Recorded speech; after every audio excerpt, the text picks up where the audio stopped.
L'habitat inclusif est un habitat accompagné, partagé et surtout il est inséré dans la vie locale. C'est-à-dire qu'on va favoriser au maximum l'intégration, l'inclusion de la personne dans son quartier, dans son voisinage. Je suis Christophe Kézia, directeur des établissements IRSAM à Lyon.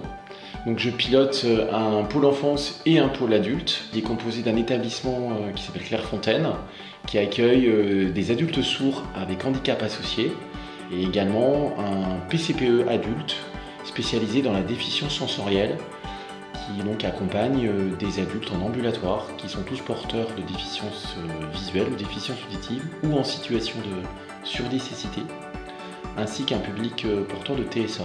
Cette démarche d'habitat inclusif, elle s'est développée petit à petit via le dispositif de passerelle en distance.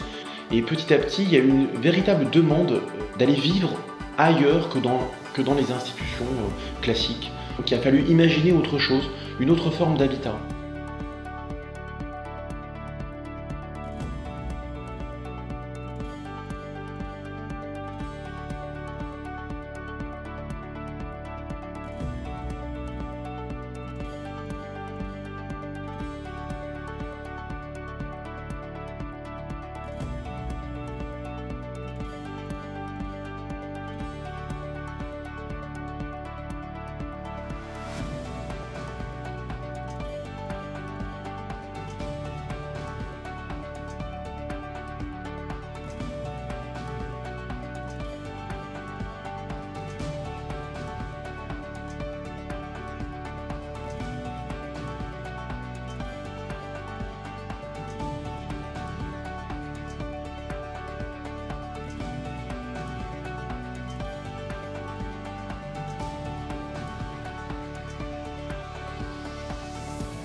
La métropole de Lyon nous accompagne dans cette démarche et c'est ainsi qu'une convention a pu être formalisée, nous permettant de bénéficier du dispositif d'aide à la vie partagée qui permet donc de déployer un animateur dans la résidence de Sainte-Claire à Caluire et Cuire. Je suis Margot Lepem, je suis éducatrice spécialisée à la résidence Sainte-Claire de Caluire, qui accueille 12 personnes qui avant vivaient au foyer Clairefontaine sur le foyer d'hébergement et qui sont actuellement dans une expérimentation vers des appartements en autonomie.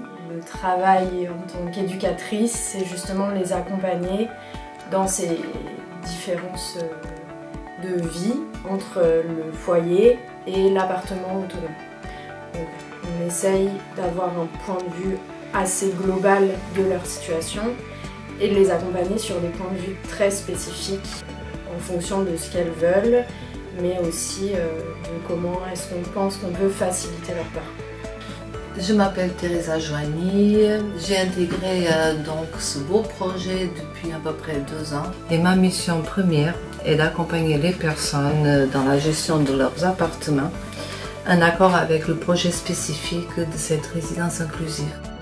Le poste de AVP, aide à la vie partagée, est avant tout un poste de veille et de sécurisation de la vie à domicile d'un logement en droit commun. C'est d'une part animer une dynamique collective de veille et de solidarité entre voisins, d'une autre part c'est aussi celui de repérer les besoins des habitants et de faire le lien avec les personnes ou les services qui peuvent y répondre. Une autre mission très importante, c'est celle d'animer le collectif des habitants en prenant compte de la spécificité de la déficience sensorielle et des troubles qui peuvent y être associés.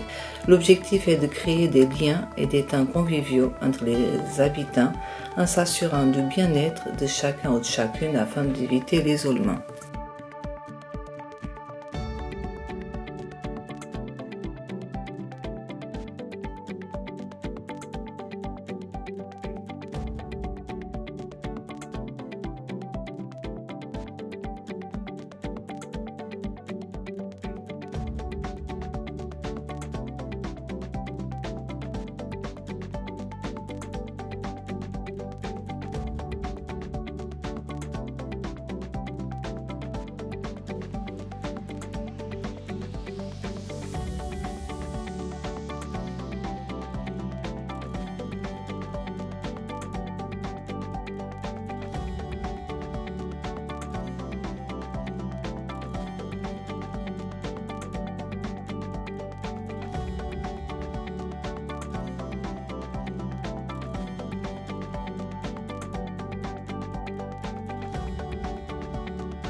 On souhaite vraiment être innovant dans cette démarche-là et ne pas s'enfermer dans un type de structure, mais se laisser la liberté d'innover et d'oser d'autres formes d'habitat pour ce public demandeur. Je suis Karine Vernet, coordonnatrice de service du foyer d'hébergement à mi-temps et coordonnatrice de parcours au PCPE Passerelle en distance. Ma mission première est de garantir la mise en place et le bon fonctionnement du projet de service en lien avec la direction et l'équipe éducative. En intégrant une résidence de droit commun, nous avons dû transformer nos pratiques. Progressivement, on est allé chercher les ressources sur le territoire et non plus dans l'institution. L'expérimentation est primordiale et permet ensuite de faire des choix éclairés. Par exemple, au PCPE Passerelle en distance, un jeune homme, Thomas, expérimente la vie en appartement autonome. Bonjour, je m'appelle Thomas, j'ai 22 ans. J'ai voulu vivre en appart seul. Je suis accompagné par la passerelle et voilà. Je m'appelle Arthur et moi je suis éducateur libéral. J'ai été contacté par la passerelle pour accompagner Thomas sur des temps où c'était un peu plus difficile pour Karine d'assurer le suivi seul. Mais pourquoi tu as besoin de cela? Pour contrer la solitude et comme ça je suis pas tout seul. C'est la plus grande difficulté que tu as à vivre en appartement? Ouais. La solitude? Ouais. C'est bien parce que comme ça j'ai mon autonomie et c'est pas bien pour la solitude, mais après là ça va, je gère bien. Moi je trouve que tu es un chouette gars, que tu vis des choses qui sont pas toujours faciles à gérer et je te dis bravo parce que tu fais beaucoup de choses tout seul, Thomas. Tu as de la chance d'avoir tes parents qui t'aident, tes grands-parents, la passerelle avec l'IRSAM, un éduc libéral, mais c'est d'abord toi qui arrives à tout faire tout ça tout seul. Et même si tu dois aller dans un foyer et que c'était pas ce que tu voulais à la base, on pourra essayer d'autres choses. Il y a effectivement une colocation avec d'autres jeunes comme toi. Mais quoi qu'il arrive, dans ton futur, là ce que tu as essayé depuis 2 ans, tu peux être fier de toi. Bravo. Ouais, c'est pas rien. Tu conseillerais à d'autres jeunes comme toi de le faire? Tu commences à être vieux maintenant. Oui. Oui, je conseillerais. Tu conseillerais? Oui.